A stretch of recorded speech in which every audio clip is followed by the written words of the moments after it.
السلام علیکم دوستانو، تاسو یو نوی ویډیو کې بیا هم ښه راغلاست وایم. راځئ چې نن تاسو سره یو ډول خواږه چې ډېر کم وخت کې جوړیږي او ډېر مینوال لري جوړول در وښیم.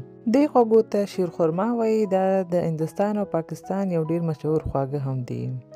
د دې خواږو دپاره به اول وچه میوه لکه بادام، کاجو، پسته هر یو چې درسره وي او یا هم هر یو مو چې خوښیږي هماغه میده کړئ او خرما به هم په دغه شان چې ګورئ دغسې میده کړئ. دا به بیا یو څنګ ته کیږدئ.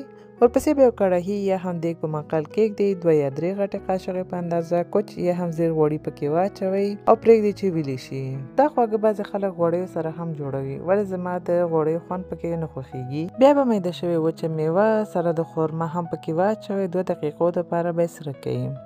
وچه میوه تاسې کولی شئ د خپلې خوښې په اندازه پکې واچوئ، لکه 3 یا 4 غټې قاشقې په اندازه بادام، هماغومره کاجو، تقریبا 8 دانې خرما. بیا به د یوې پیالې په اندازه مینچې هم پکې ور اضافه کړئ. که مینچې مو تیار سره شوي وي نو بیا یوې دقیقې دپاره سره کړئ. که سرې شوي نه وي نو وچه میوه ترې لرې کړئ. اول دا یو څو دقیقو دپاره سرې کړئ چې رنګ یې دغسې طلایي غوندې شي.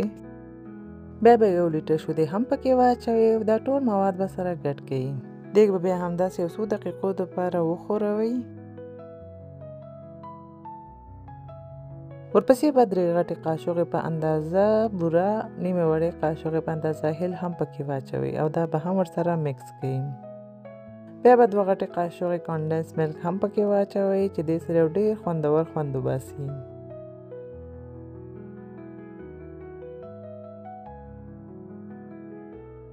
په آخر کې به یو غټه قاشقه کیوړه واټر نه هم واچوئ. البته دا استثنایي دی، ولې دې سره ډېر ښایسته بوی وباسي او دا تاسې کولی شئ هندي او افغاني دوکانونو نه لاسته راوړئ.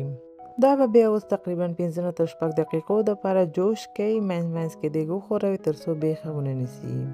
بیا به منقل ګل کړئ او دا شیرخرما به یو بلې کاسې ته واړوئ. بیا به یې پرېږدئ چې لږې یخې شي.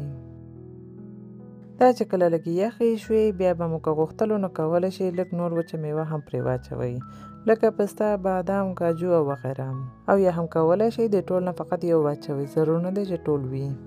دا چې نور نه معلوم دی چې دا خواږه خرما نه جوړیږي نو په آخر کې لږ میده شوې خرما هم پرې واچوئ. لا ښایست دپاره به لږ د ګلاب وچې پاڼې هم پرې واچوئ. اوس نو یې کولی شئ د فتن نوشجان کې او یا هم یو څو ساعتو دپاره یخچال کې کیږدئ چې ښه صحیح یخ شي او بیا یې نوشجان کړئ. دوستانو هیله ده چې د نن ورځې ریسیپي مو خوښه شوې وي. که مو خوښه شوې وي نو لایک، شیر او سبسکرایب مو هیر نشي.